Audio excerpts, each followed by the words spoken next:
pribadi. Jadi ini mah saya tidak menggurui, hanya memantik teman-teman aja gitu ya.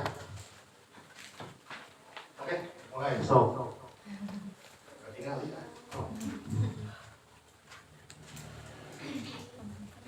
Jadi pengelolaan tampilkan besar saja.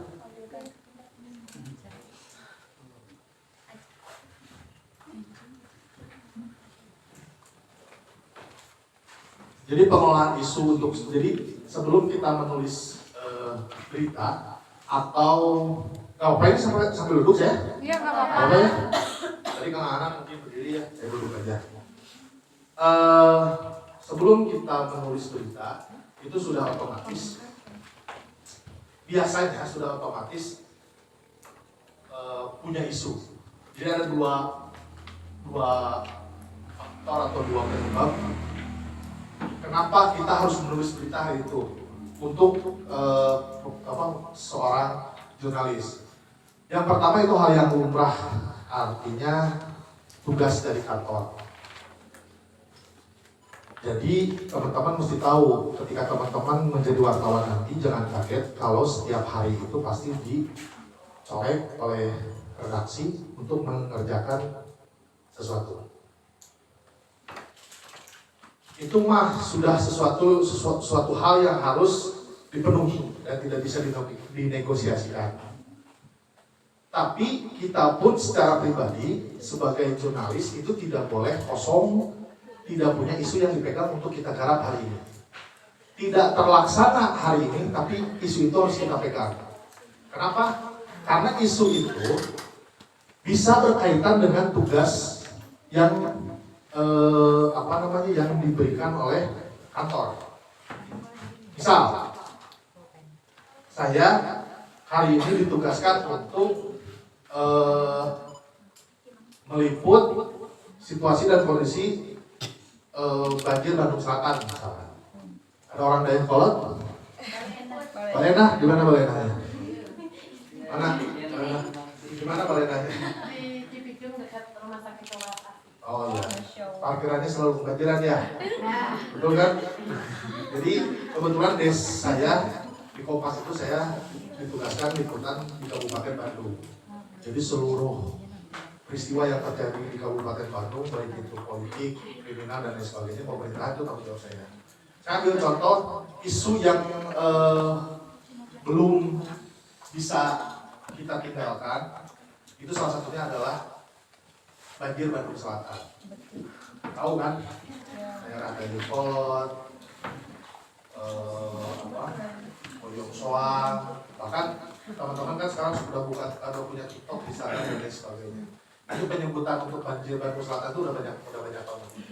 Ya, ada wahana air, ada suku air Bandung Selatan. Saking isu ini belum menemukan penyelesaian yang konkret.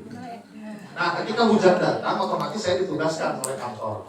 Karena isu meluapnya Sungai Citarum ini bukan terjadi hari ini, itu udah puluhan tahun. Dari tahun 80, bahkan dari Bupati Wiranata Kusuma kedua, banjir Bandung Selatan itu udah ada. Nah, otomatis isu tentang meluapnya Sungai Citarum, terkontaminasinya Sungai Citarum ini sudah nyampe dong ke telinga dapur redaksi seluruh media mainstream. Saya pasti ketika hujan deras di Bandung Raya pasti saya diinstruksikan. Karena saya udah sering ke sana, otomatis saya sudah tahu potret apa yang perlu saya tulis. Fenomena apa yang perlu saya tulis itu udah template. Saya udah katakanlah sudah di luar kepala. Mana yang harus saya sentuh, sisi mana yang harus saya sentuh. Dan itu pasti tayang gitu, di Kompas. Nah kemudian, tapi saya tidak bisa kalau bahasa Sundanya masa gugur kewajiban lah, hanya mengerjakan itu. Ada tetap isu yang harus saya cari dari banjir Bandung Selatan. Kalau teman-teman buka peristiwa tentang banjir Bandung Selatan, itu pasti beritanya rata-rata template. Berapa ribu rumah yang terendam, jumlah keluarga yang terdampak, luapan dari sungai mana, banjir sejak kapan, surutnya kapan, itu pasti fenomenanya itu. Kalau kita tidak pegang isu. Nah paling tidak saya harus menggali isu apa nih yang saya harus punya nih, selain dari template-template yang tadi. Saya bisa memotret atau saya bisa merekam fenomena bagaimana warga Dayakolot. Jadi ada satu kampung namanya Kampung Bojongasi, ada orang situ nggak? Ada satu kampung namanya Kampung Bojongasi, itu selalu langganan banjir. Dan mereka tuh berpuluh-puluh tahun beradaptasi dengan situasi banjir. Wah, ini isu yang, ini apa ya, fenomena yang harus saya rekam, fenomena yang harus saya tulis. Maka semalam setelah banjir, karena saya pernah berangkat dari rumah jam 3 subuh, hanya ke Kampung Bojongasi itu jam 3 subuh, itu mungkin teman-teman masih tidur. Tapi warga Kampung Bojongasi itu, mereka tuh sudah beraktivitas, memindahkan motor ke tempat yang lebih tinggi. Anak-anak sekolah udah mulai tidurnya di masjid dengan bawa seragam, bawa alat mandi. Nah fenomena itu saya potret, saya lihat, saya rekam. Bagaimana perjuangan masyarakat terdampak banjir puluhan tahun itu isu yang harus kita pegang. Ya bisa dibaca lah ya. Jadi yang berita yang relevan dan berdampak. Jadi yang saya pikirkan ketika saya ditugaskan oleh kantor itu bagaimana tulisan saya ini berdampak. Tadi isunya soal banjir Bandung Selatan yang berpuluh-puluh tahun tidak selesai. Artinya apa yang harus saya lahirkan dari tulisan ini? Perhatian dari pemerintah. Intinya kan itu seperti itu. Atau penyelesaian yang konkret. Kalau hanya kita meliput dan merekam jumlah by data lah ya, jumlah bagaimana banjir sejak kapan, mungkin pemerintah hanya kata wartawan dari berita ini jumlahnya sekian ribu nih rumah yang terdampak, kok nggak jauh beda dengan data yang kita punya bertahun-tahun, mungkin tidak akan selesai. Tapi bagaimana pemerintah supaya tergugah, ya saya harus punya sesuatu yang bikin mereka merasa terpukul dan malu di wilayahnya ada fenomena seperti itu. Maka penting untuk seorang jurnalis itu tidak lepas dari isu. Next. Nah, kriteria kelayakan berita, dampak dan kedekatan. Dampak itu seberapa besar pengaruh isu terhadap masyarakat dan kebijakan dan lain sebagainya. Jadi dampak isu itu buat saya, perspektif saya, pandangan saya, teman-teman bisa mengelola isu dan lain sebagainya, tapi bisa nggak isu itu tuh berdampak gitu? Karena kalau ketika isu kalian mengisu tapi tidak berdampak, nggak jadi masalah mungkin untuk level pembelajaran, tapi puncak dari pengelolaan isu yang baik itu adalah bagaimana isu itu bisa berdampak melalui produk jurnalistik. Kemudian kedekatan geografis atau emosional dengan audiens yang dituju. Nah itu, makanya tadi saya bilang, saya itu mesti tidur bersama mereka, saya itu mesti melihat mereka makan, saya itu mesti melihat korban beraktivitas.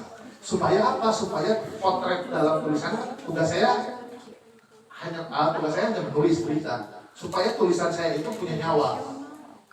Tulisan saya itu bisa menggambarkan bagaimana situasi di sana. Kemudian ketokohan dan aktualitas. Dalam isu ini ketokohan itu penting. Kenapa penting? Bukan hanya tokoh-tokoh politik atau pejabat, tapi dalam isu juga mesti ada narasumber, mesti ada tokoh yang kita kuatkan.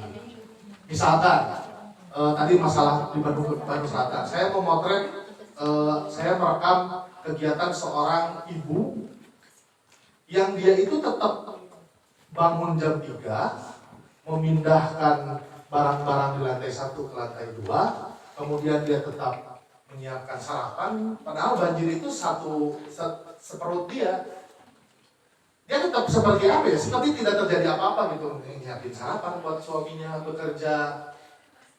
anak-anaknya ya seperti biasa gitu. Tokoh ini, narasumber ini harus diperkuat dengan pertanyaan-pertanyaan yang humanis lah gitu, yang lebih bermain emosional. Mereka menjawab lelah, itu udah lelah kan, hidup dengan seperti ini, tapi gimana?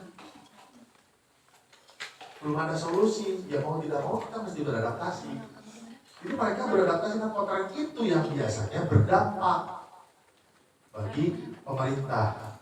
Apalagi dalam perjalanannya kalian menemukan sesuatu yang unik. Sesuatu yang unik seperti apa? Misalkan ketika kalian terjun ke banjir Bandung Selatan, teman-teman menemukan satu keluarga yang ketika banjir datang dia tidur di arah. Itu ada di daerah sekolah. Terus lihat anak sekolah sejak subuh udah bawa kayak mau naik gunung. Mereka tidur di masjid, udah mandiri, mereka tidur di masjid. Karena posisi masjidnya lebih tinggi ya.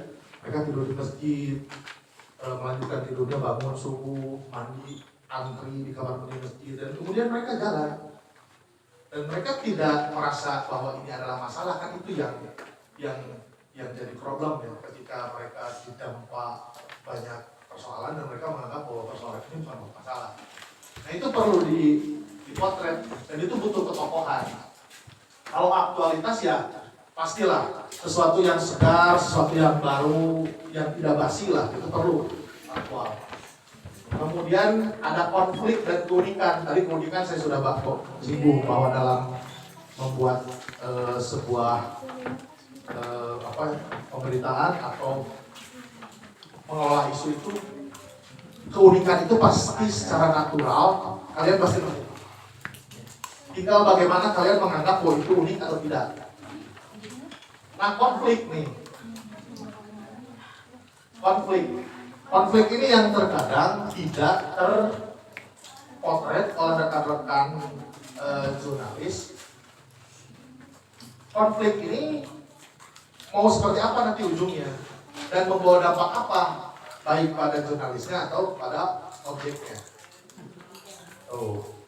Teman-teman tahu film Pesta Babi kan? Tahu kan? Nah, dalam film Pesta Babi dan Dilaksono itu berhasil memanage konflik dalam pengemasan karyanya.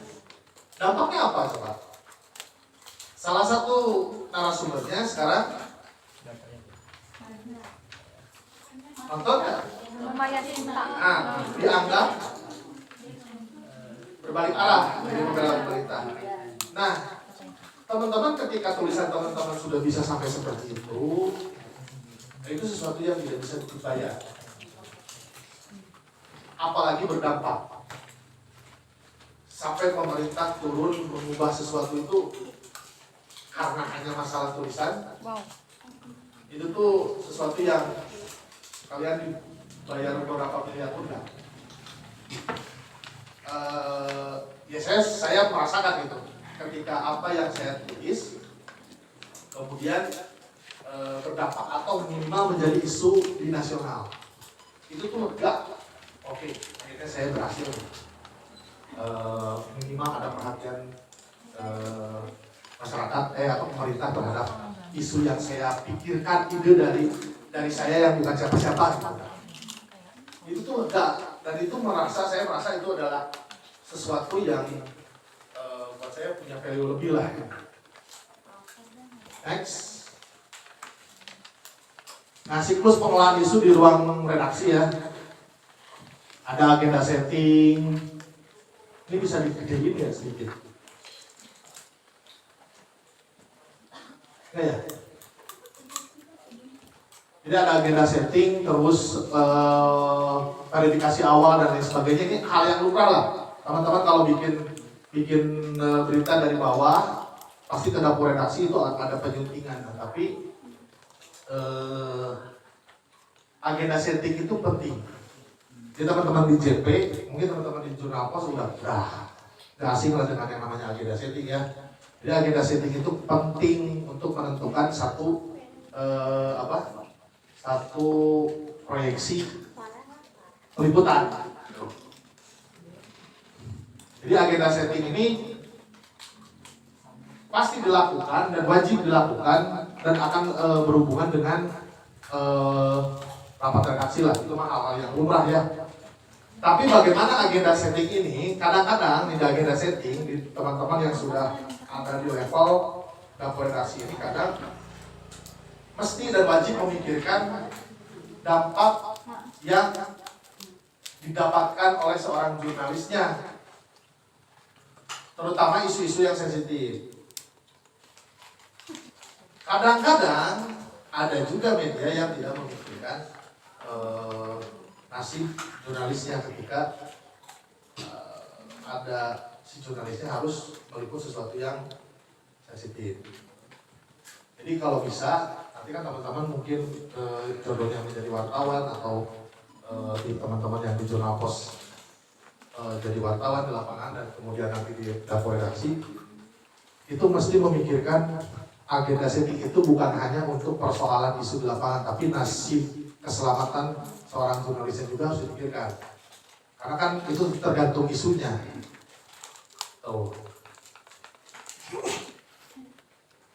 Kemudian ada verifikasi awal dan penentuan angle. Nah, verifikasi awal ini biasanya akan ditentukan. Jadi gini, isu di kantor itu, isu dalam satu media, dalam satu dapur redaksi itu bisa lahir dari pemikiran redaksi atau bisa lahir dari pemikiran wartawan di lapangan. Karena kan tetap teman-teman yang di lapangan atau jurnalis yang di lapangan itu mereka yang memiliki kekuasaan teritorial. Mereka tahu aktivitas di wilayahnya. Kadang pengalaman saya, Kang Helga, ada yang ramai apa di Kabupaten Bandung? Kami mesti menjelaskan gitu bahwa yang sedang ramai meskipun belum tersorot oleh media, gitu. Tapi kita harus tahu ada masalah apa nih di tempat kita liputan. Itu minimal saya harus dijawab. Kalau misalkan teman-teman nggak ada apa-apa landai, itu bisa dipastikan teman-teman jarang ke lapangan. Dan kantor bisa menilai itu. Jadi harus ketika kantor menanyakan, Kang Yoga, ada isu apa di Kabupaten Bandung? Saya harus bisa menjawab. Oh ini Mbak, atau ini Mas, saya lagi concern di banjir Bandung Selatan nih. Meskipun sekarang udah nggak banjir, tapi saya ingin tahu potensi dampaknya. Oh ya, itu boleh running. Nah, ketika ada intrusi, oke, running itu diteruskan ya. Oke, boleh itu running. Artinya dia sudah tahu konsekuensi yang akan didapatkan dari sisi pemberitaan, kemudian dari sisi keselamatan si jurnalisnya. Tapi ketika misalkan, oh yang ini hold dulu ya, jangan dulu bahas itu. Kita belum ada agenda setting, kita belum rapat redaksi. Itu saya pengalaman juga ketika saya mengajukan sebuah isu kan Citarum itu dari hulu ke hilir, dari Cisanti ya, daerah Kertasari ke atas lah, daerah Cisanti sampai ke Jabodetabek. Saya tuh pernah mengajukan sebuah isu bahwa ada satu potret di satu wilayah di Majalaya yang masyarakatnya itu satu RW lah, satu RW lebih kecil lagi dari satu RT. Jadi satu RT itu mandi dari air yang terkontaminasi pabrik dari Citarum, tapi Citarum udah terkontaminasi limbah pabrik, terus disuling hanya dengan alat seadanya mereka mandi di sana. Itu satu RT itu burung, namanya bahasa Indonesia korengan. Nah gitulah. Jadi satu RT itu penyakitnya sama. Kemudian pemukiman mereka tuh pemukiman mereka tuh ditutup sama ya, terhalang oleh pabrik tekstil yang ngeluarin asap. Jadi penyakit yang mereka satu RT itu penyakit rata-rata itu ispa dan bayangan. Saya ngajuin itu, berarti kan isunya lahir dari saya di lapangan. Atau kan teman-teman di Jakarta kan nggak tahu kan oh itu bagus. Cuman saya jelaskan. Kalau saya meneruskan ini, kemungkinan besar yang akan terjadi ada pihak-pihak yang merasa terganggu.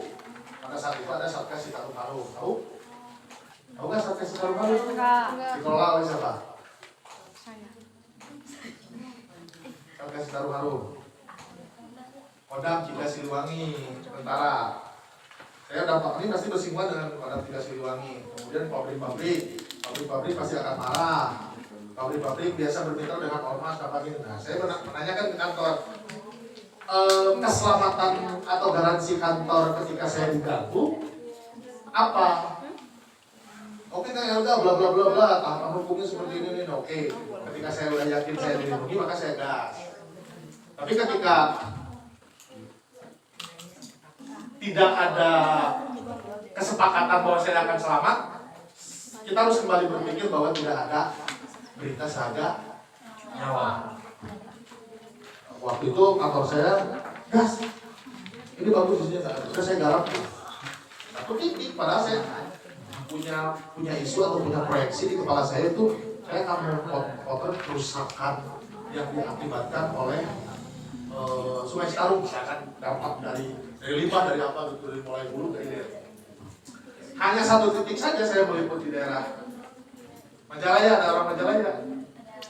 Daerah mana? Daerah mana Majalaya? Pasir. Tahu Cidawolong? Jadi ada satu titik di Cidawolong itu memang terkontaminasi. Jadi saya liputan ke sana. Itu bulan puasa 2023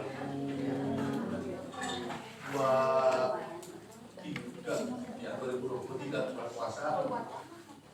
Saya datang ke lokasi itu dalam posisi hujan karena pabrik itu biasa mengeluarkan limbah pada hujan. Dia langsung ke bawah. Saya tidak formal, pakai celana pendek, pakai celana jepit, motret sungai di sepanjang pemukiman itu saya udah ambil gambar dan lain sebagainya. Tidak selesai sehari. Wah, besoknya saya datang lagi. Tidak selesai, belum dapat narasumber itu. Saya fenomena sekitarnya, baca-baca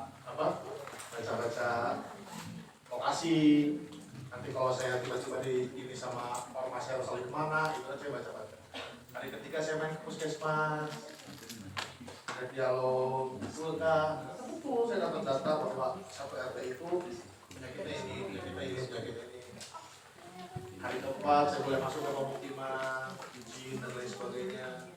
Dapatlah narasumber bercerita. Artikelnya jadi itu. Saya tanya ke redaktur, bos, ini artikel beres nih. Narasumbernya berita saya beres nih.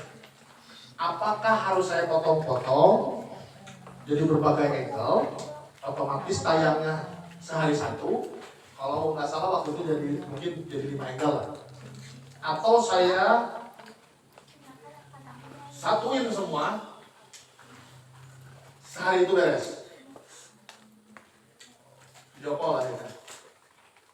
Bagusnya kalau saya satu hari beres. Karena fenomenanya ini bakal gini. Ya udah, bisa berapa belas paragraf saya satu semua, jadi tayang. Hari ke-5, hari ke-6, kurang lebih 10 tayang artikelnya. Wah, keren nih isu yang saya pikirkan di approve sama kantor, bangga ya. Hari ke-7 tidak ada apa-apa. Nah, di hari Senin tiba-tiba pulang ada yang ngikutin sampai depan rumah, kemudian ada SMS, mereka mainnya ada SMS. Tiba-tiba SMS, kemudian dia manggil nama saya, yang kalian kan pasti punya nama panggilan kesayangan dari lingkaran-lingkaran tertentu ya. Betul. Tiba-tiba ada yang manggil nama, tapi sebetulnya nama itu yang tahu hanya lingkaran ini, ada yang gitu. Mulailah bermasalah nih, ini mulai ada yang ganggu. WA nggak jelas, telepon diangkat ditutup. Nah itu saya masih saya tidak laporan, Pak. Ini masih bicara soal dampak dari isi ya. Saya tidak laporan ke kantor karena kayak gini masih saya bisa handle. Nah satu ketika yang bikin saya harus laporan ke kantor. Tiba-tiba ada paket kosong, harus keukuran kecil gini, saya buka, alhamdulillahnya saya buka rapi gitu. Buka rapi itu di dalamnya cuma apa ya? Kertas-kertas yang dipotong panjang itu tumpuk-tumpuk sama dalaman kalau beli sepatu kan ada tumpuk-tumpuk padat, tumpuk-tumpuk padat. Nggak ada apa-apa. Saya bukain kertasnya satu-satu, nggak ada apa-apa. Kosong. Naon ini ya? Untungnya saya buka lagi, pertama yang kedua, udah saya langsung buang, saya simpan. Kerja aja biasa, saya biasa ke kabupaten, pulang, nyampe rumah, dapat tidur yang di rumah saya lihat, wah itu mukanya tadi sujud teh pakai eta. Saya cek lagi, nah saya baru ngeh, kan di paket itu ada pengirim ya. Nah, itu yang bikin saya, wah ini semua balik. Jadi pengirimnya itu tidak ada namanya, ya apa ya namanya teh underscore berbulan gitulah, nggak tahu nama orang atau nama toko nggak tahu ya. Cuma di situ itu ML Gana untuk ML Gana Barokah. Yang keren ya, alamat dia menyertakan 3 alamat. Alamat rumah saya terdahulu, rumah saya pertama lahir di Cicerah, rumah saya yang di Marga Asih, sampai rumah saya hari itu. Kemudian dia kan suka ada nama penerima ML Gana Barokah nomor. Dia menyertakan 3 nomor yang saya punya belasan tahun yang lalu. Beberapa tahun yang lalu lah. Nah, itu yang bikin saya, nah ini. Saya rekam, saya kirim ke kantor. Alhamdulillahnya kantor merespon dengan serius. Udah, keluarga gimana? Akhirnya saya cerita ke keluarga nih. Kang Elga udah cerita ke keluarga belum? Oke ceritain. Nah, besok pagi saya cerita. Kebetulan kan di rumah waktu itu tinggal saya, ibu bapak. Kata-kata udah, mereka udah bisa cerita. Oh gitu. Yaudah. Kalau ada yang nanya lain-lain, bilang aja udah kerja. Nah, mulai setelah dari hari itu, ya ada beberapa orang yang tidak saya kenal, tapi ngajak kenalan gitu dan sebagainya. Sampai di satu titik di sorean, saya lagi ngetik berita. Jadi waktu itu kedai itu kosong. Kedai kan bukanya sekitar jam 1 jam 2 ya. Saya udah beres berita, tuh saya sama anak titik berdua. Saya datang ke satu titik di sorean kedai itu. Oh masih ini baru buka. Saya pilih tempat di ujung, misalkan di ujung sana. Saya pilih tempat duduk, biasa, keraskin, rokok dan lain sebagainya. Terus tiba-tiba ada, saya melihat di pintu masuk datang kurang lebih 3 orang duduk di sebelah sana. Udah lah, saya pikir pengunjungnya kan mereka beli. Datang lagi yang lain, datang lagi pengunjung yang lain. Ini kursinya, bayanginnya kursinya permanen ya, jadi bukan kursi permanen. Saya datang jam 2 kurang lebih jam 2 lah. Sampai saat waktu itu teman Detikkom yang teman wartawan Detik itu, bang tunggunya saya nelfon dulu narasumber. Karena kan di kedai gandeng dia keluar. Ketika saya, ya kamu keluar aja. Saya lihat dia keluar, itu yang di ujung tadi udah dia gini. Jadi udah posisinya saya udah tak ngomong. Nah, jadi pas saya gini kebetulan akhirnya badan saya tuh sentuh dia. Dan dia langsung pegang paha. Dan sudah langsung. Kang Elga sehat. Udah saya udah bisa gimana? Udah pasrah. Nah tiba-tiba mereka menyabotase meja kita, jadi mejanya jadi makanan dia dipindahin. Sekarang ini. Pertanyaan pertama apa coba itu? Nah kita teruskan mau beritanya. Pertanyaan pertama itu. Mau diterusin nggak beritanya? Oh saya kan langsung udah connect. Oh ini. Nggak ada bang. Saya udah nggak punya bahan apa-apa lagi. Oh beres. Kata beres bang. Semua narasumber yang saya punya hasil wawancara semua saya di situ. Benar ya? Benar. Mana gue sana? Oh dia gara-gara kamu saya jadi ditegur sama pimpinan belum kenalan nggak ini? Tidak ada ancaman sebetulnya, cuma kaget. Jujur saya lemas sesaat. Dia kenalan, dia menyebutkan nama, pangkat dan sebagainya. Oh iya udah ada. Nah, tukar nomor lah. Sampai hari ini berteman. Anaknya kuliah di jurusan sosiologi dan baru lulus. Siapa ya? Anaknya. Kenalan kita berteman akrab. Beresnya, anak-anak Bang. Dia pergi, teman yang di TikTok datang, lihat saya pucat. Bang. Tarik nafas. Terus dia kaget, di meja jadi banyak makanan. Dia usahain sepeda. Nah itu dampak dari ketika agenda setting itu tidak dipikirkan sedetail itu.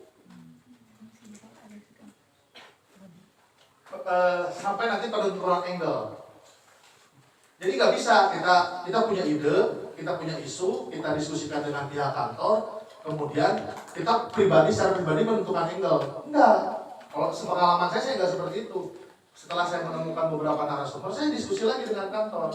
Saya punya narasumber masyarakat dengan penyakit A, pengalaman ini.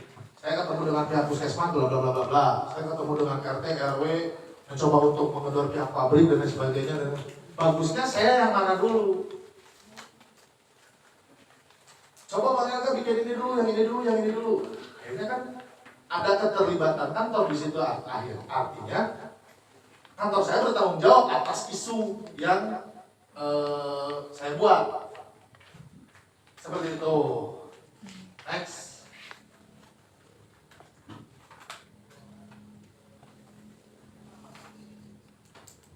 Gini ya, saya nggak bisa memaparkan secara maksudnya secara ilmiah gitu. Pasti saya barengin dengan pengalaman, nggak apa-apa ya.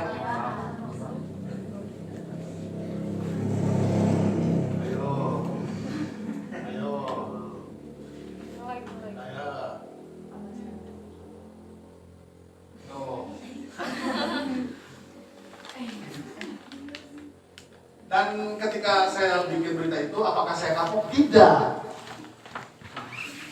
Adrenalin, saya pasang diri saya punya pride. Berarti saya butuh memicu adrenalin saya untuk main, bukan bikin sesuatu yang lebih edan lagi. Tapi percayalah, mengelola isu secara pribadi itu ya, mengelola isu itu capek dan tidak bisa, itu menghabiskan energi. Jadi ketika saya berhasil bikin berita itu dan kemudian berdampak, ya paling tidak dampaknya waktu itu apa ya? Ada tim dokter lah dari provinsi ke sana, kemudian dari tentara, dari Kodam Siliwangi membersihkan sungai-sungainya, gitu, pabriknya yang baru itu, paling tidak seperti itulah dampaknya lah. Nah, itu soal isu. Kemudian masuk ke penulisan berita, ya teman-teman udah paham lah ya, udah pada bisa kan tulis berita? Insyaallah. Ya insyaallah, karena penting yakin lah. Jadi dalam prinsip menulis berita itu ya faktual, aktual, objektif. Jadi faktual itu memang fakta ya. Faktanya apa? Peristiwa apa yang ada di depan mata kita. Kemudian ada aktual itu ya yang baru lah, belum basi lah. Biasanya telat 1 hari. Kalau peristiwa artinya kebakaran, tabrakan. Itu kalau hari ini ada tabrakan, tapi kalian buatnya besok belum dikasih, itu nggak masuk, itu pasti ditolak. Ini kan faktual aktual. Nah, objektif, nanti kita bahas objektif, tapi faktual dulu. Nah itu tuh nggak bisa teman-teman dalam menulis berita, ketika unsur faktual ini, teman-teman menambahkan opini. Jadi haram hukumnya ya, menambahkan opini teman-teman. Kecuali pandangan mata. Jadi ada berita pandangan mata, ada berita yang tidak ada narasumber, tapi di situ hanya pandangan mata si jurnalisnya. Misal, tahu Ridwan Kamil? Tahu. Kenapa tahu?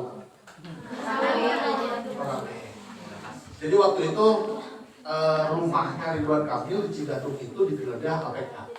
Nah, otomatis kan itu isu, ya, isu besar. Jadi isu ada yang organik kayak gitu yang tiba-tiba ramai gitu. Ridwan Kamil rumahnya digeledah KPK, otomatis kan teman-teman media mainstream di sana. Tapi di sana itu petugas KPK nggak ada yang mau diwawancara. Otomatis ya, kalau kumaha oke kalian nanti kalau di lapangan ada penggeledahan dari kejaksaan, dari kepolisian, dari KPK, di tempat mah nggak ada yang berani wawancara. Mereka itu cuma datang masuk, kemudian masuk ke dalam rumah geledah. Pertanyaannya apa yang harus kita tulis? Kita menunggu berjam-jam hasil KPK itu keluar bawa apa? Nggak ada yang, ayo teman-teman mau doorstop, nggak ada. Mereka beres, pulang. Kira-kira teman-teman mau nulis apa?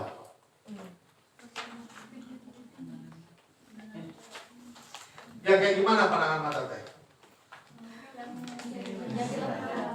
Nah, jadi angle pertamanya itu teman-teman mesti 5W1 aja kan selesai di paragraf pertama.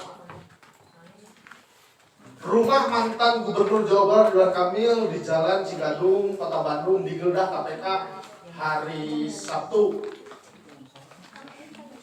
Bulan apa? Pantauan di lapangan, KPK datang pukul sekian menggunakan sekian. Menggunakan apa? Jumlah mobil tulis aja, jumlah datang 3 mobil. Di mobil pertama turun sekian orang, membawa ini dengan menggunakan rompi, sarung tangan. Itu gambarkan secepat mungkin kalian lihat. Sampai ke situasi di rumah RK-nya. Sedangkan di dalam rumah Ridwan Kamil tidak ada orang atau tidak ada penghuni, seperti tidak berpenghuni, hanya ada apa? Terparkir sebuah mobil Alfa dengan nomor sekian. Misalkan ada kucing yang dulu milik Ridwan Kamil, sampaikan. Dan itu sah. Asal jangan pakai kayak gimana maksud opini dalam tulisan itu? Memasukkan unsur aku penulis di situ. Makanya gini bahasanya, berdasarkan pantauan di lapangan. Berdasarkan pantauan di lapangan atau berdasarkan pantauan atau bahasa lain dari pantauan lah ya. Nah, itu tuh sudah mewakili bahwa kalian ada di situ. Jadi jangan sampai berdasarkan penglihatan penulis. Gak gitu. Nah, berita pantauan itu bisa dilakukan di situ, juga bisa dilakukan ketika biasanya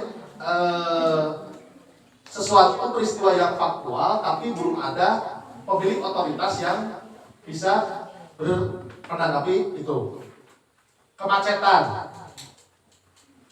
Waktu kemarin Idul Adha tuh kemacetan dari Cileunyi sampai mana itu macet. Gak ada satupun polisi. Saya bisa bikin tulisan tentang melihat tentang peristiwa itu menggunakan pandangan mata. Nah objektif, ini yang objektif perlu objektif itu apa? Teman-teman mesti fokus arahnya kemana nih tulisannya. Kalau tidak ada narsum yang bisa diwawancara, tadi menggunakan pandangan mata, tapi tetap harus objektif di situ, tetap harus bercerita soal rumah Ridwan Kamil digeledah KPK dan seperti apa kondisi dan situasinya. Kudu gitu. Oke, next. Ini format dan jenis berita. Ada, teman-teman tahu lah, ada strike news dan lain sebagainya ya. Paham ini nomornya, perlu saya jelaskan. Skip saja. Nah, ini nilai berita nih. Nilai berita ini ada, coba diusahain bisa kita baca.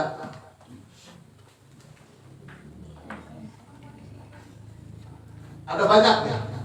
Ada pengaruh. Ya pengaruh tuh tadi lah bahasanya, bahasa lainnya berdampak. Kemudian penting. Tingkat signifikan bagi halayak penting nggak sih? Berita ini, kamu datang ke satu tempat, berita ini penting nggak sih? Misalkan teman-teman liputan seminar tentang apa, kira-kira penting nggak? Itu kalian mesti tahu. Dan nanti berdasarkan pengalaman di lapangan pasti tahu bagaimana cara sesuatu yang penting, yang tidak penting, dalam tidak punya news value, tapi tiba-tiba dibalikan menjadi bisa ada nilai yang beritanya. Nanti pengalaman akan menjawab itu. Tadi aktualitas ya, kesegaran dan lain sebagainya. Kemudian kedekatan emosional dengan audiens tadi kita bahas. Terus ketokohan Ya biasanya narasumber dan lain sebagainya, terus kemudian dampak, konflik, human interest, tadi nih, human interest menyentuh sisi kemanusiaan dan emosi pembaca. Jadi ketika teman-teman menulis berita, itu posisikan diri kalian itu sebagai pembaca. Nanti dalam prosesnya, ketika teman-teman sudah bisa memposisikan diri sebagai pembaca, paling tidak seperti inilah. Kira-kira kalau saya menggunakan diksi ini pantas gak ya? Kayak misalkan kasus bully atau kasus pelecehan seksual atau kasus pemerkosaan. Kira-kira teman-teman pantas gak nulis korban diperkosa secara berkali-kali? Dan itu kalau teman-teman tidak memposisikan diri sebagai pembaca, vulgar bahasa jurnalistika keluarnya. Kemudian setelah ada tindakan-tindakan yang aneh dalam konteks seksual dalam ruang publik, kan sering ada kayak gitu. Teman-teman kira-kira mau menggambarkan itu seperti apa?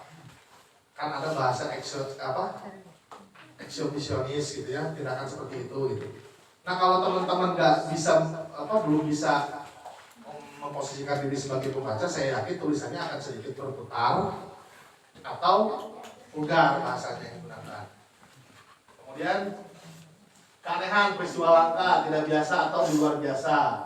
Nah, isu yang berkaitan dengan relasi gender atau skandal.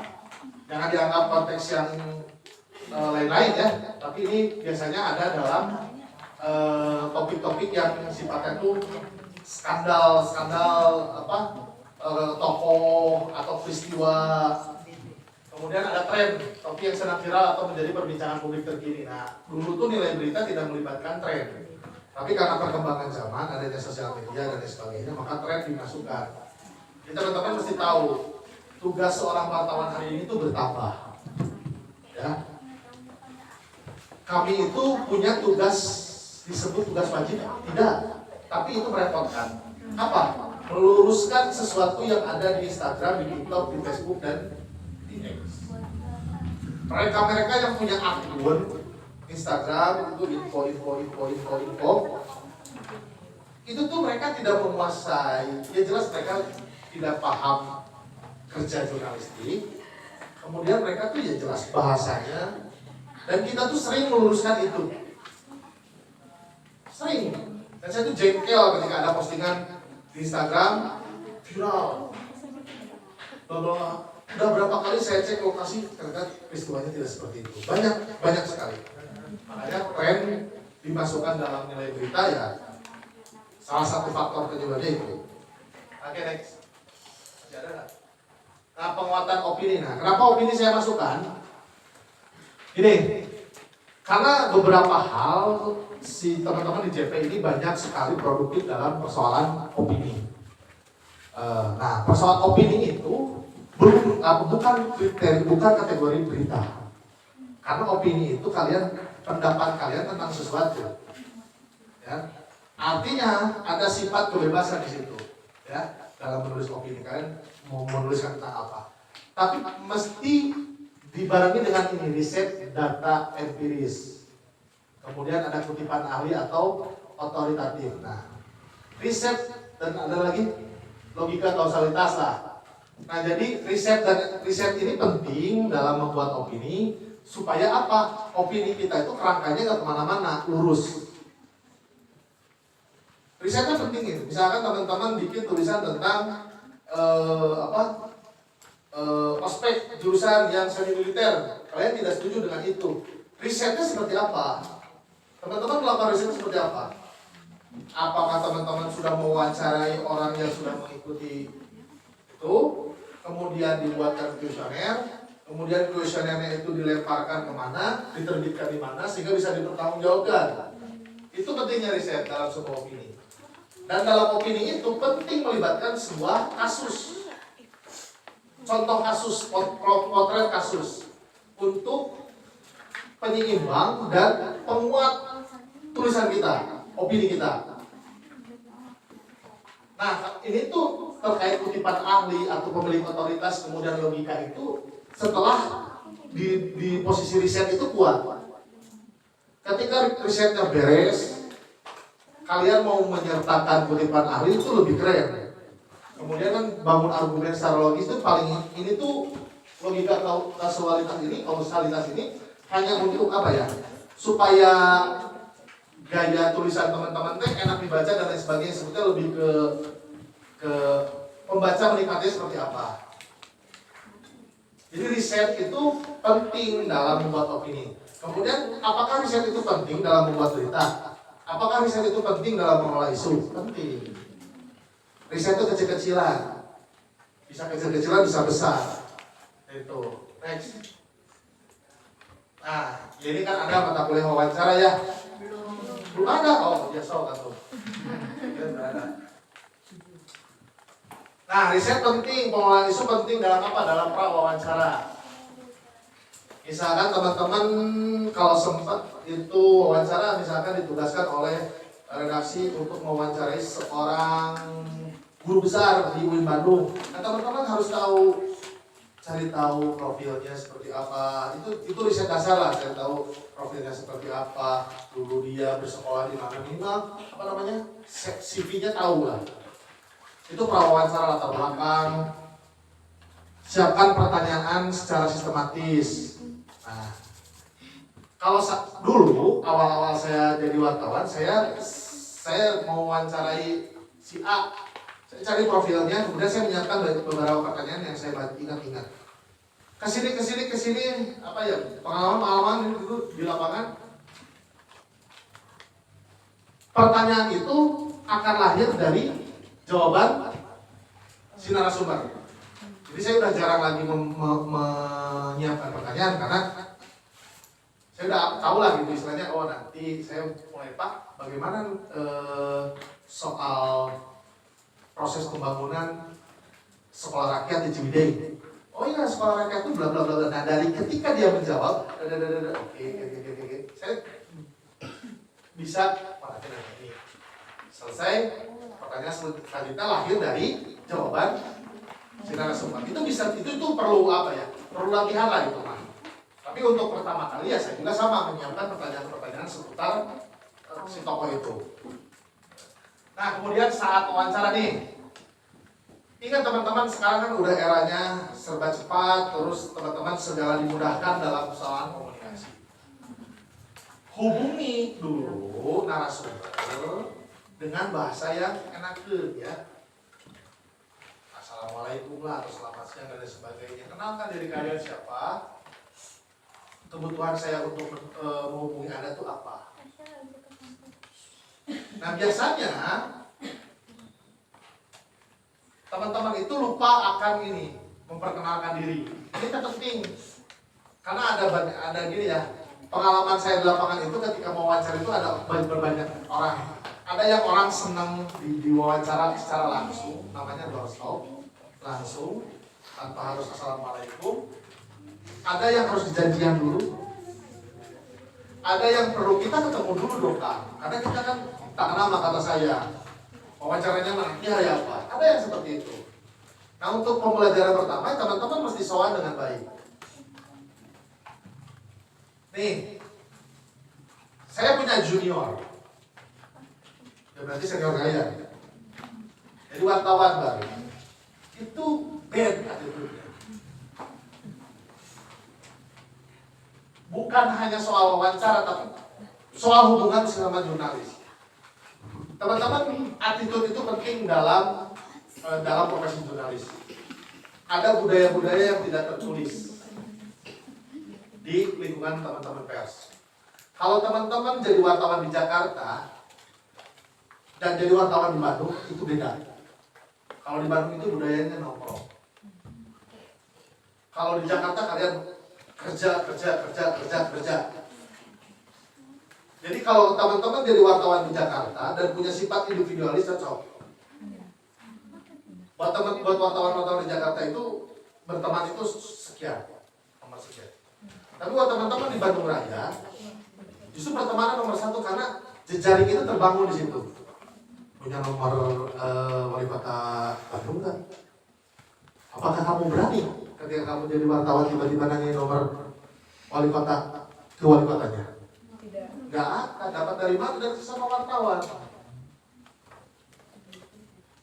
Jadi attitude itu penting ya. Ini sempalan saja karena saya punya junior yang baru jadi wartawan dan saya kira dia attitude-nya sangat ceria sekali dan itu mencorek yang nama baik teman-teman alumni jurnal yang sudah jadi wartawan lebih dulu kan.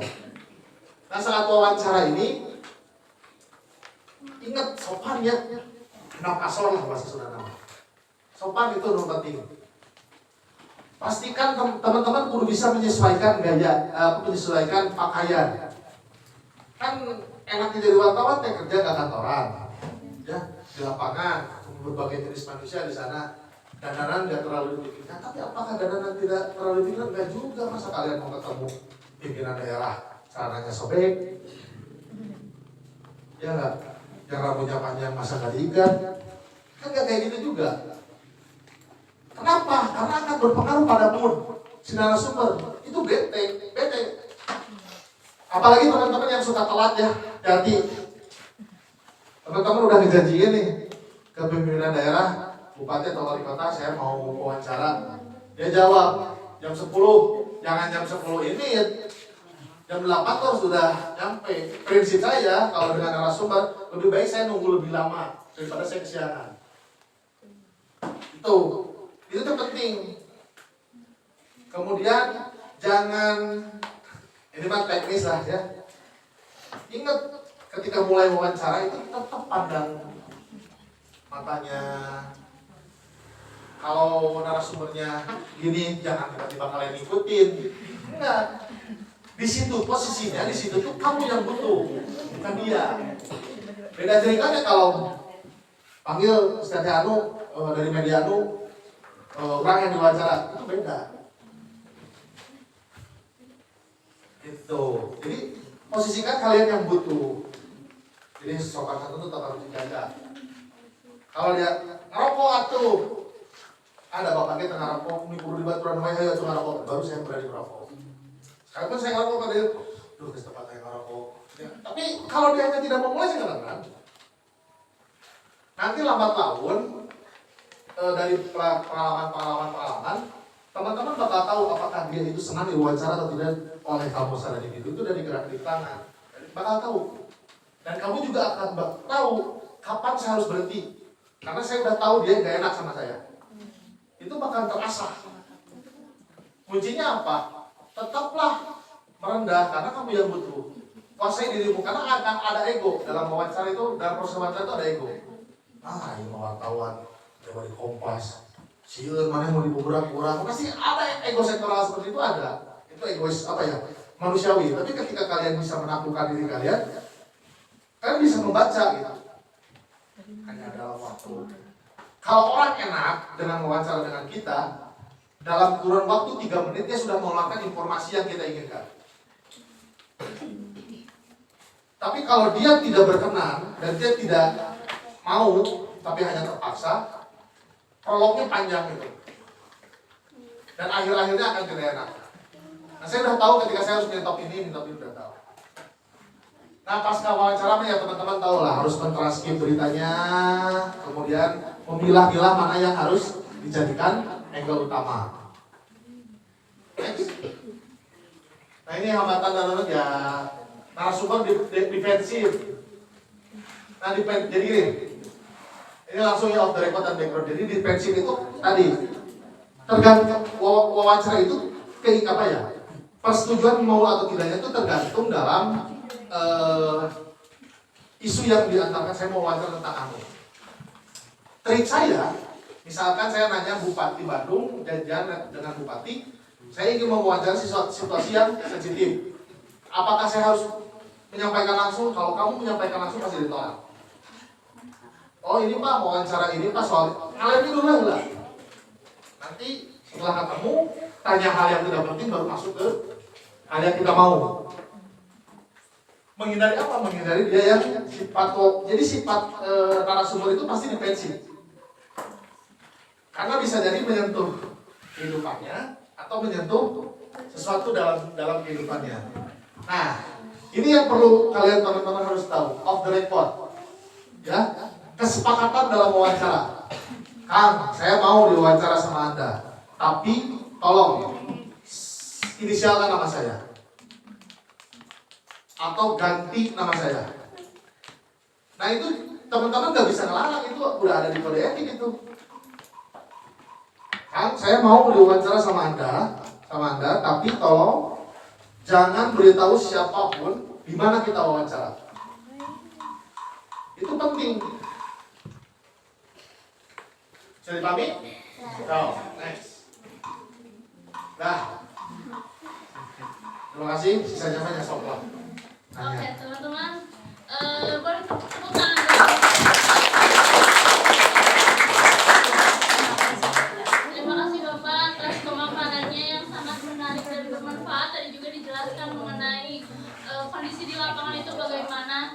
Selanjutnya kita ke sesi tanya jawab. Dari teman-teman mungkin udah ada pertanyaan nih di kepalanya. Yang mau bertanya silahkan acungkan tangannya, lalu sebutkan nama, dari kelompok mana, divisi apa, dan pertanyaannya. Dalam hitungan 1, 2, 3. Boleh kamu dulu.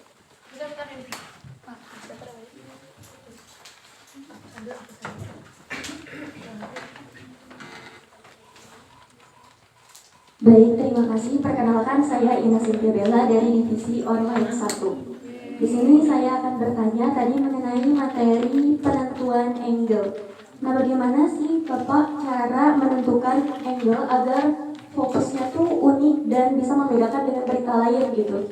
Kemudian mengenai outline bahasan, bagaimana cara merancang outline bahasan supaya beritanya tuh tetap berbobot dari awal sampai akhir gitu. Jadi nggak cuma di awal aja.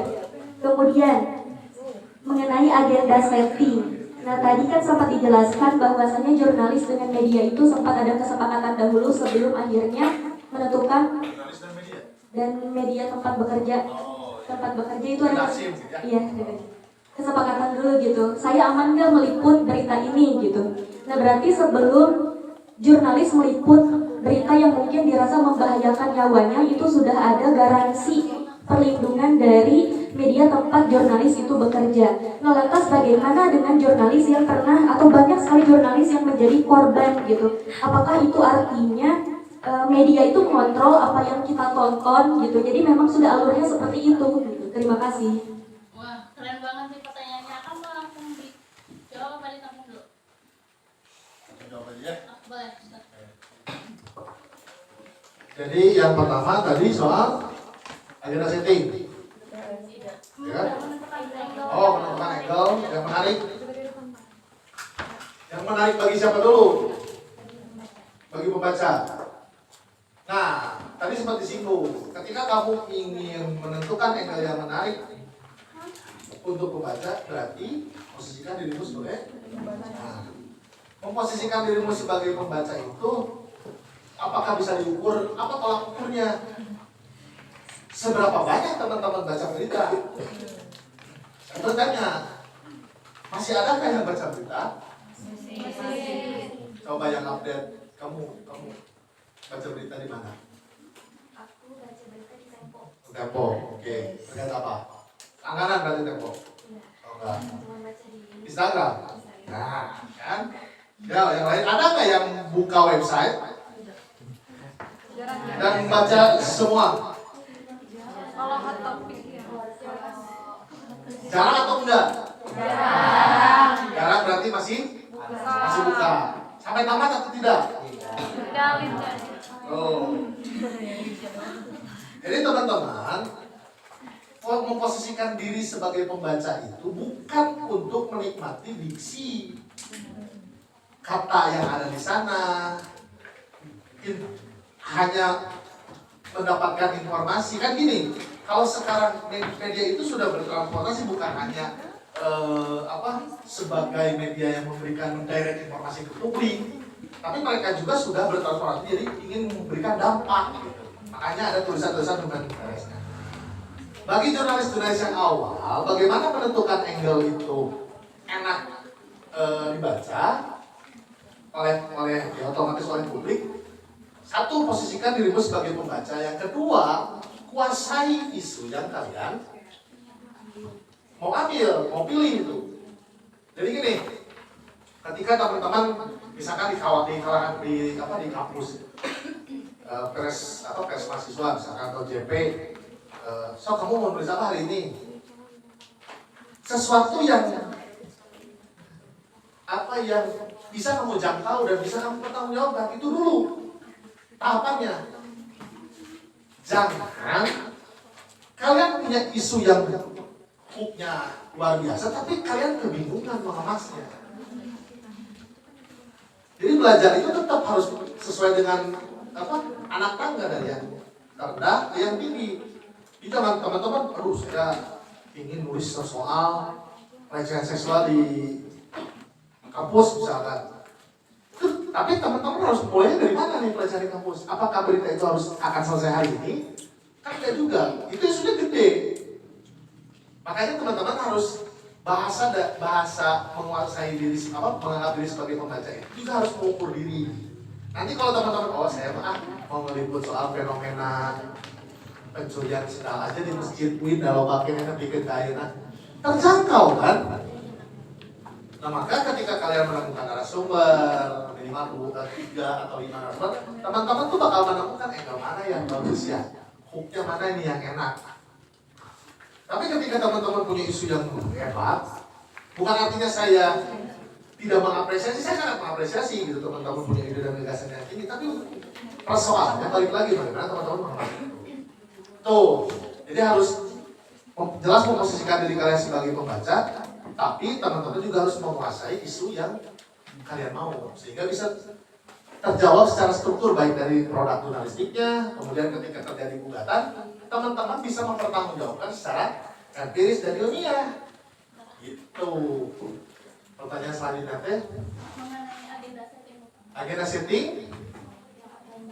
Oke, waktu bahasa. Oke. Jadi gini, dalam menentukan agenda setting itu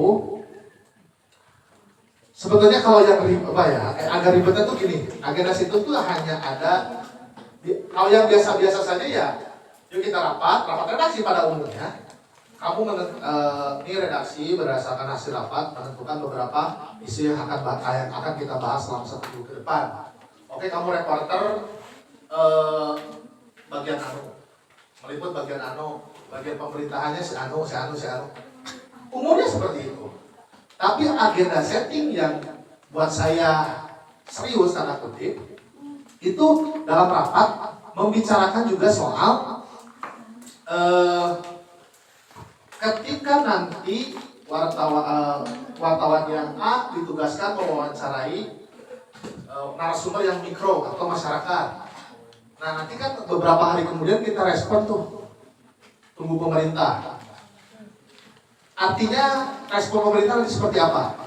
Nah itu agenda settingnya tuh berpikir soal respon dan dampak pemerintah, jadi semacam strategi lah.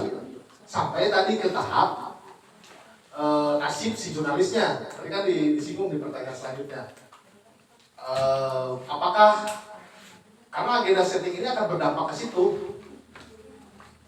Nah agenda setting yang sesungguhnya itu ya tadi memikirkan juga soal nasib si wartawan di lapangannya. Bukan hanya di tataran isu lah, bukan hanya di tataran isu, bukan hanya di tataran keredaksian, bukan hanya di tataran penulisan, bukan, tapi ke isu sampai ke keselamatan wartawannya. Kayak Tempo misalnya. Tempo kan in-depth terus ya. Tempo kan selalu berada di dalam jurang atau di pinggir jurang. Teman-teman kan tahu, tahu nggak bagaimana proses penyelamatan wartawan Tempo? Wartawan Tempo itu punya satu rumah, punya satu komplek, disebutnya safety house. Dan itu nggak, warga Temponya sendiri nggak tahu di mana posisinya. Tapi ketika tulisan salah satu jurnalisnya berdampak dan bermasalah pada keselamatannya, maka dia akan dievakuasi ke safety house itu. Terus tadi disinggung juga, ada banyak kok jurnalis-jurnalis yang mengalami kekerasan dan lain sebagainya. Terus pertanyaan, apakah media tidak menjamin keselamatan jurnalisnya? saya meyakini jawaban saya, semua media mainstream itu melindungi jurnalisnya. Tapi kadang-kadang kawan-kawan jurnalis yang bermain di pinggir jurang.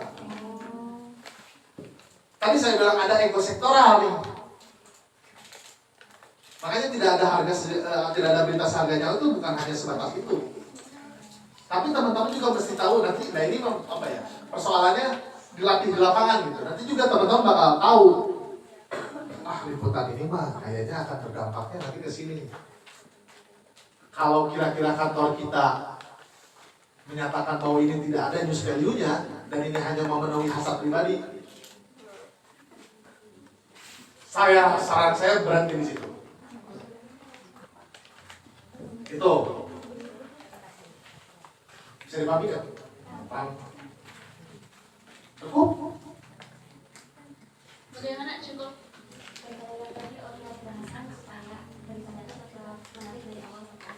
Nah, outline bahasan.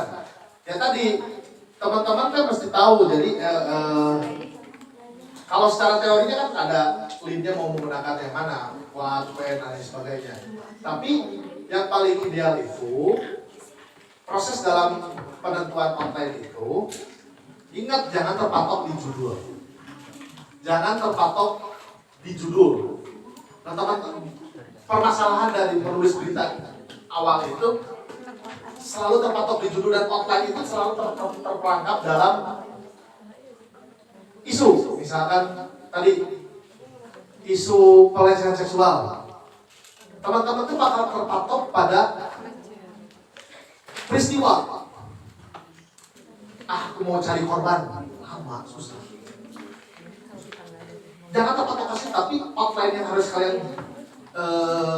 tulis itu apa rancang itu adalah dari mulai dampaknya dulu. Dampaknya pelecehan seksual itu cuma ya ke mahasiswa, ke dosen, dan masyarakat sekitar. Dampaknya sampai ke nanti ujungnya di kronologis. Nah kemudian apakah selesai di situ? Tidak. Kalian pikirkan lagi apakah kita mulai dari kronologis atau dari dampak. Jadi teman-teman jangan terperangkap pada itu, jangan terperangkap pada isunya saya mau membahas tentang pelecehan seksual di kampus, terpatok pada dari korban. Enggak dulu. Karena emang semua korban bisa speak up enggak? Apakah aparatur penegak hukum kita ini berpihak pada korban? Belum tentu. Tapi teman-teman bisa memulai dari sesuatu yang kecil. Tanya kawan-kawan sekitar pendapat kalian soal pelecehan seksual dan fenomenanya seperti apa. Jadi sesuatu yang bisa dijangkau dulu. Jangan dulu yang edan, kecuali teman-teman sudah punya data atau punya data tentang korban dan lain sebagainya. Itu beda cerita. Tapi untuk memulai sesuatu yang masih abu-abu, pikirkan dulu soal dampak di lingkungan kalian, dampak pribadi, barulah dirancang sampai ke narasumber, sampai ke objektivitas tulisan dan lain sebagainya. Begitu. Bagaimana? Bapak terima kasih atas jawabannya. Langsung aja ya ke penanya kedua. Dari teman-teman yang mau bertanya boleh boleh angkat tangannya. Ya. Oke. Terus dari divisi mana? Nama, divisi, kelompok dan pertanyaannya.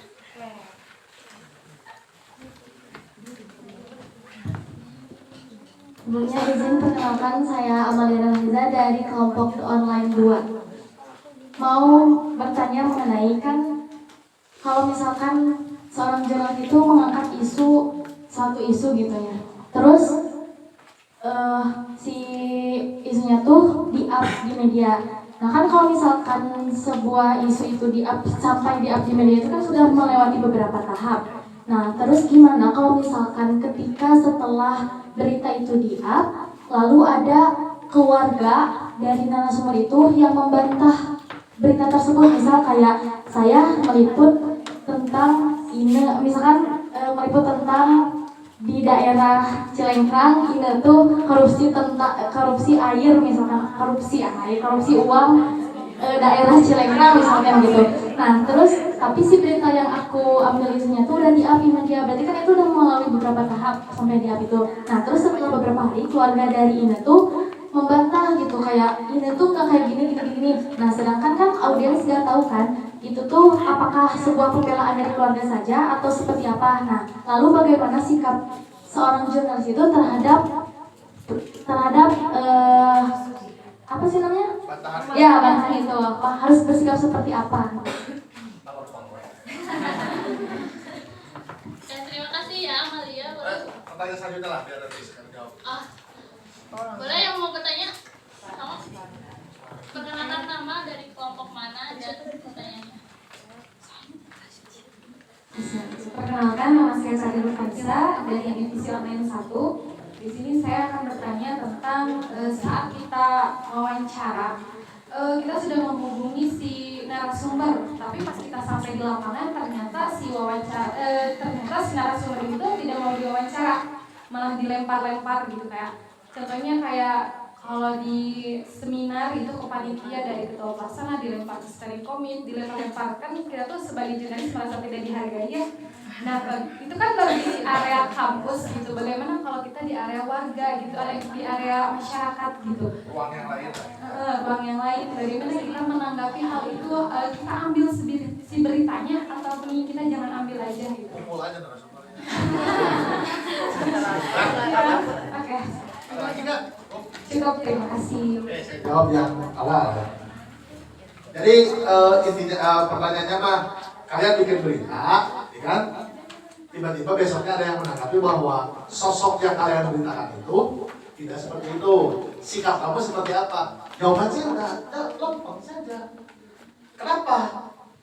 Karena ada mekanisme dalam proses penyelesaian sengketa jurnalistik. Yang pertama itu hak jawab. Ya, pertanyaannya, ini sebenarnya saya ada contoh kalau ada waktu lebih lah dari tadi saya ingin menyampaikan sesuatu mirip seperti yang kamu tanya. Jadi jawabannya gini, kan kamu wawancarai itu ada narasumber nih, ya kan? Satu narasumber, saya nama singkatnya nih, saya wawancara dia, saya wawancara dia, saya wawancara dia. 3 nih orang yang saya wawancarai. Tiba-tiba yang ngambeknya mamanya si ini. Gak ada urusan kan yang dibangun kesepakatan itu adalah kita. Kamu boleh merespon, pasti gini. Sepengalaman saya, si kakek itu kan tidak seperti itu kan. Ngajak menulis berita kan baik lah, pasti gitu ya. Saya tinggal jawab, sangat ada hak jawab. Silahkan datang ke kantor saya atau membuat hak jawab. Nanti kirimkan aja ke email redaksi saya. Beres. Tapi persoalannya literasi di kita itu lagi publik itu nggak tahu hak jawab itu apa. Kadang-kadang pejabat di kita juga nggak paham hak jawab itu apa. Sebenarnya ada buat namanya hak jawab kalau ada yang protes. Tapi sebetulnya yang ideal itu adalah yang protes itu yang bersangkutan. Kalau keluarganya protes, nah hubungannya ada sama wawancaranya sama yang itu. Artinya idealnya yang keberatannya justru narasumbernya sebetulnya harusnya. Tapi dalam beberapa kasus ya memang kebakaran jenggot itu yang di pinggir-pinggirnya biasanya. Teror-teror terhadap jurnalis itu lahir kadang-kadang bukan dari narasumbernya, tapi dari barrier-barrier yang ada di kiri kanan atas bawah mereka. Nah, sikap kita seperti apa? Tenang. Tarik nafas dalam-dalam untuk menjawab ya. Jangan buru-buru, tenang. Ya, jawab dengan baik, jelaskan soal hak jawab. Ketika hak jawab itu sudah di-up, sebetulnya sudah selesai. Tapi kalau misalkan kekeh, dia saya pinginnya di take down. Kamu jawab, silahkan laporkan ke Dewan Pers. Itu mekanismenya tinggal seperti itu. Nanti Dewan Pers akan melihat emang apa yang jadi masalah. Oh ini. Nanti Dewan Pers tinggal ngirim surat ke kantor kita. Betulkah seperti itu? Nanti di kantor kita tinggal menjelaskan ke Dewan Pers. Yang nyamperin ke Dewan Persnya bukan wartawannya, tapi pimpinan redaksinya. Itu mekanismenya sebetulnya. Jadi teman-teman mah sebagai wartawan ngomong aja. Saya juga paling seperti itu. Nah kalau ada waktu nih ya saya ingin jelasin sedikit. Ada satu peristiwa yang buat saya memalukan. Ini terkait dengan alumni korps kita jurnalistik. Nggak usah sebut saya angkatannya ya. Jadi ada, kalau saya junior berarti kalau kalian kakak tingkat. Jadi ada kakak tingkat, ya kakak tingkat kalian lah, kerja di salah satu instansi, di salah satu kecamatan. Beliau itu di kecamatan, profesinya itu sebagai humas lah. Jadi yang kan kalau sekarang di tingkat desa, di tingkat kecamatan tuh udah ada Instagramnya. Nah dia tuh bertugasnya seperti itu di salah satu kecamatan. Nah, peristiwanya mulai gini. Di satu kecamatan itu ada satu perumahan yang punya pengelolaan sampah pribadi, insenerator, dibakar, mengeluarkan asap. Asapnya itu terdampak ke kompleks sebelah. Nah, ceritanya kompleks sebelah tuh marah nih. Kan nggak mungkin yang kompleks sebelah tiba-tiba nyerang, nggak mungkin. Pasti lapor ya ke RT ke RW. Itu. Akhirnya datanglah Satpol PP 2 orang. Satpol PP 2 orang ke situ.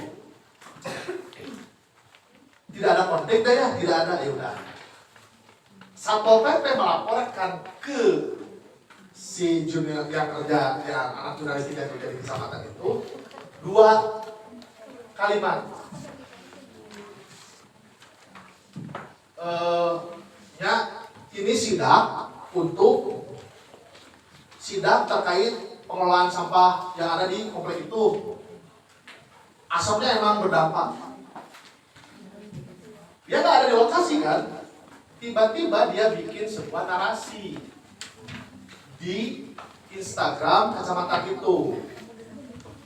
Padahal yang captionnya itu bikin marah warga. Nggak seperti itu. Akhirnya singkat cerita diliput oleh salah satu, karena rame, diliput oleh salah satu media, diliput, diwawancarai warga, kemudian warga dulu diwawancarai 3 orang, naik beritanya, kemudian besoknya camat statement, dah selesai. Orang anak jurnalistik ini nggak terima, aneh kan, tiba-tiba nggak terima dengan pemberitaan ini, dia melaporkan ke Dewan Pers media itu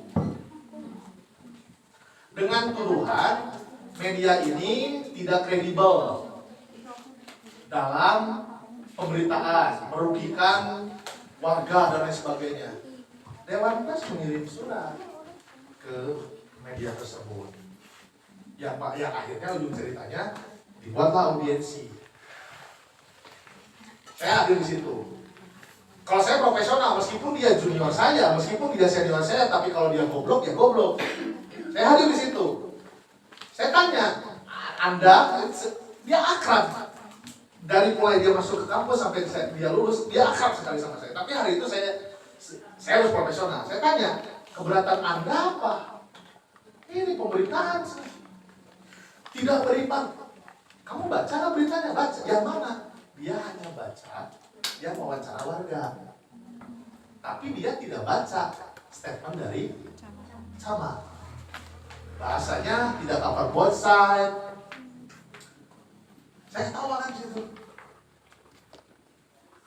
Anda merasa ruginya di sebelah mana? Ya saya merasa saya sebagai staf dari kecamatan ini bla bla bla bla. Sumber masalah justru ada dari Anda.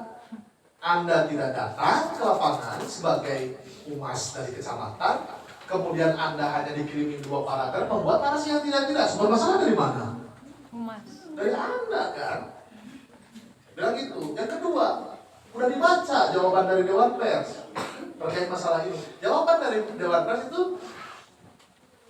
hasil penyelidikan tim dari Dewan Pers memutuskan dalam berita media Anu berjudul Anu tidak ada kata atau kalimat yang merugikan narasumber atau pelapor. Kan kita tidak mau wawancarai dia, tapi dia bersikap seperti dia yang diwawancara. Nah, itu sama seperti kamu kayak gitu. Jadi teman-teman jangan meskipun kalian paham, tapi ada mekanisme yang harus ditempuh ketika kalian tidak puas dalam sebuah pemerintahan, ya. Menjawab pertanyaan terakhir, cukup? Soal apa? Mengenai narasumber yang mulai pakai Ah, pertanyaan. begini, salah satu kenikmatan menjadi seorang wartawan itu adalah satu, kalian bisa berpenampilan tanpa ada tuntutan penampilan. Yang kedua, kalian itu punya jejaring, kalian itu punya waktu dan kesempatan bertemu orang-orang yang tidak bisa dijangkau oleh publik. Kerugian menjadi seorang jurnalis adalah waktu. Orang lain kerja jam 7, jam 5, kita bisa 24 jam. Nah, yang waktu, yang kedua, kesabaran. Jadi level kesabaran kalian itu harus sudah level dewa. Soal lipotan-panting udah bukan hal baru dalam jurnalis, dalam dunia jurnalistik. Tapi teman-teman harus mensiasati. Nah, gimana mensiasatinya? Ketika kalian datang ke satu event, saya udah menghubungi pemilik otoritas tertinggi, kalian harus tahu runutannya. Ketika dalam acara, dalam sebuah kegiatan, berarti yang harus diwawancara adalah ketua pelaksana. Ketika angle yang mau kalian ambil adalah soal acaranya. Tapi kalau kalian ingin mengambil tema isi dari kegiatannya, maka yang diwawancara siapa? Narasumber dalam event itu, atau pemilik otoritas yang lain gitu. Tapi teman-teman juga harus punya alternatif yang lain. Ketika dua orang itu tidak bisa diwawancara, teman-teman harus punya alternatif yang lain. Dan itu tergantung pada konteks teman-teman akan mau isunya seperti apa. Misalkan gini, pernah baca gini nggak? Kalau kamu di TNI mungkin sering baca Tempo paling sering tuh. Kami sudah berupaya, tim sudah berupaya untuk mewawancarai, menghubungi narasumber terkait. Tapi sampai detik ini atau sampai berita ini ditayangkan, tidak ada respon. Itu penting dituliskan. Dalam konteks isu apa? Kalau hanya sebatas acara mah, ini jadi masalah. Teman-teman dipotong-panting tapi tidak mendapatkan narasumber, ya kalian bisa wawancarai ya audiensnya. Selesai kalau dalam konteks kegiatan. Yang gini nih, saya nggak mau diwawancara, moderator nggak mau diwawancara, ketua pelaksana nggak mau diwawancara, siapa yang diwawancara? Ya udah tanya audiensnya. Selesai. Tapi kalau dalam konteks isu yang berat, teman-teman tidak bisa menembus narasumber, diperbolehkan kalian menulis itu. Dengan catatan, semua upaya teman-teman dalam menghubungi narasumber harus dinarasikan dalam tulisan. Itu yang penting. Kalau enggak, resikonya apa? Kalian tidak cover buat saya. Tim Kompas.com, kalau saya desain di sini, Kompas.com sudah berupaya menghubungi dinas terkait mengenai hal itu. Rabu tanggal sekian, Kompas.com menghubungi pukul sekian. Kemudian di hari Kamis, Kompas.com menghubungi pukul sekian. Melalui apa? Pesan singkat WhatsApp. Hingga berita ini diturunkan, belum ada respon. Sah ketika isunya sesuai dengan itu. Tapi kalau event-event cuma acara-acara mah, kalian gak usah berpikir terlalu kencang. Jadi stres. Tuh. Oke, bisa dipahami? Bisa. Terima kasih. Oke, alhamdulillah teman-teman, terima kasih juga untuk kepada teman-teman yang sudah aktif bertanya dan menyimak pematerian pada kali ini. Kita lanjut aja ya ke sesi berikutnya, yaitu review harian yang akan sebelumnya tadi sebelum PJTD itu ada magangnya teman-teman membuat karya online nih. Mungkin untuk akan mereview salah satu karya dari teman-teman PJTD kali ini. Boleh. Oke. Ini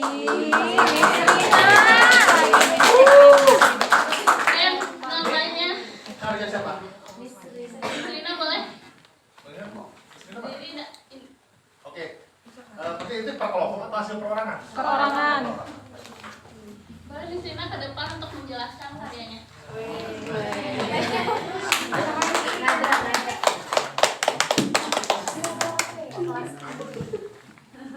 Gimana ya kesana? Jadi ini karya saya waktu pas hari Rabu kemarin kan ada acara workshop Canva yang diadakan di perpustakaan di ruang multimedia. Awalnya saya tuh mau wawancaranya pas sebelum mulai acara, tetapi kan saya butuh yang namanya narasumber setelah mereka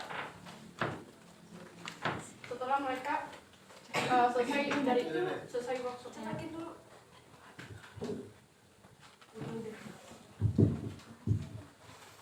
Nah, ini tuh saya wawancaranya sekitaran jam 3-an, yang dimana itu hampir selesai acaranya. Saya mewawancarai Kak Novela yang menjadi panitia dari acara tersebut. Ditambah setelah acaranya selesai, saya juga mewawancarai salah satu pesertanya. Terima kasih, Pak. Anak silakan di-review karya dari Miss Rina.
Setahun.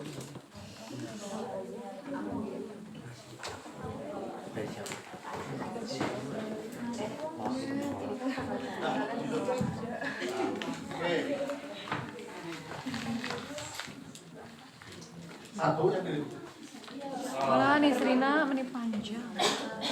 secara ini kan ini apa ya, secara keseluruhan kamu biasa menulis ya? Kadang tidak. Berarti saya harus menjawabnya kadang-kadang berarti. Secara keseluruhan oke, sudah oke nih. Secara keseluruhan untuk konteks pemberitaan apa namanya, pemberitaan seremonial. Oke, cuman apa?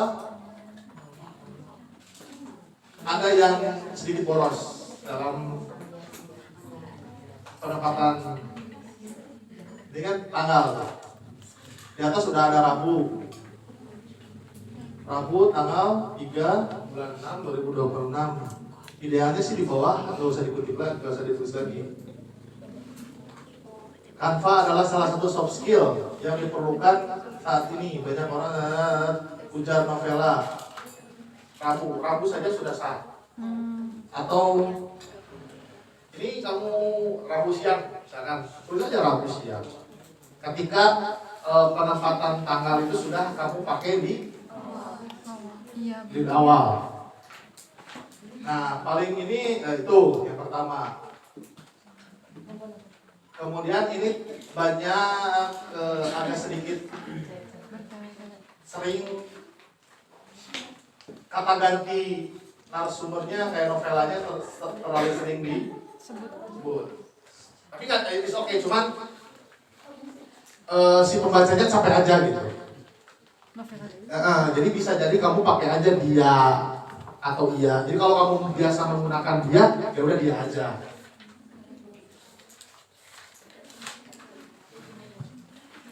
Dia mengatakan tema Canva dipilih untuk memberikan variasi materi kepada peserta. Selain digunakan untuk desain media sosial, Canva juga dapat dimanfaatkan untuk kebutuhan presentasi. Oke, mau lagi coba.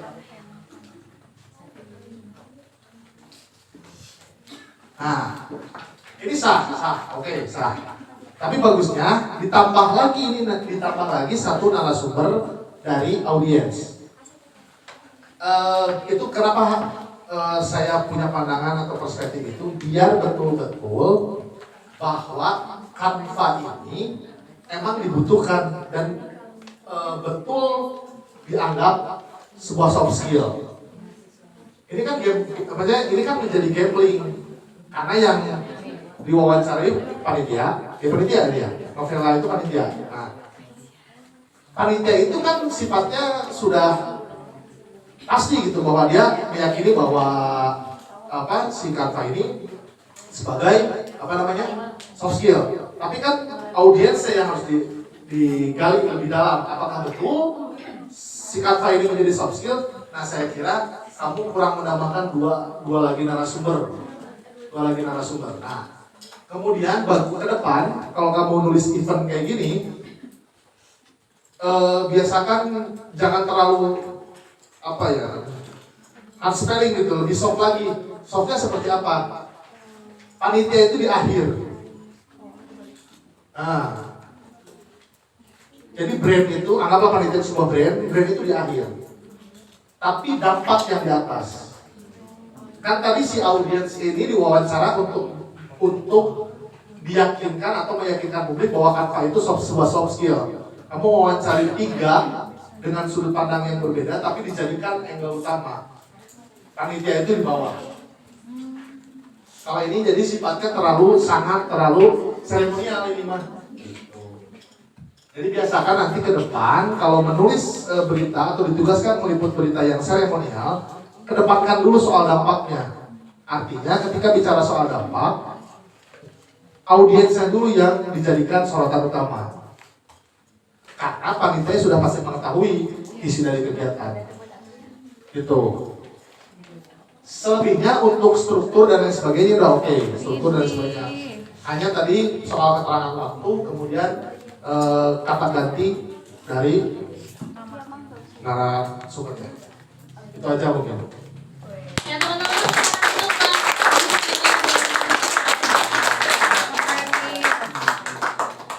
karena tadi kita sudah melakukan sesi pemaparan materi, lalu tanya jawab dan review karya. Mungkin untuk menutup sesi kita kali ini ada closing statement dari Bapak Elga. Dipersilakan. Paling ini teman-teman, yang saya ingin ingatkan ya dalam proses jurnalistik belajar dan memahami dunia jurnalistik itu teman-teman tadi belajarlah sesuai dengan level kamu. Jadi hiduplah sesuai dengan level kamu, jangan hidup di level orang lain. Dalam hal ilmu pengetahuan pun belajarlah sesuai dengan level, jangan belajar di level orang lain. Artinya teman-teman harus tahu kapasitas diri. Proses untuk pembelajaran diri itu saya meyakini meningkat sifatnya. Kedua, dalam dunia jurnalistik itu tidak ada berita seharga nyawa. Itu aja yang bisa saya sampaikan. Terima kasih. Assalamualaikum warahmatullahi wabarakatuh.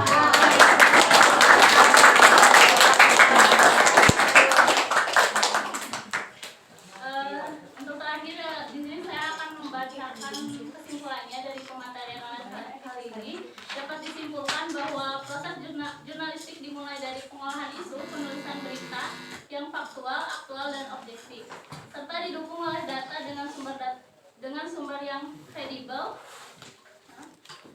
Selain itu, kemampuan wawancara yang baik dan beretika sangat penting untuk memperoleh informasi yang akurat sehingga menghasilkan berita yang berkualitas dan dapat dipercaya oleh publik. Sebelumnya, saya mengucapkan banyak terima kasih kepada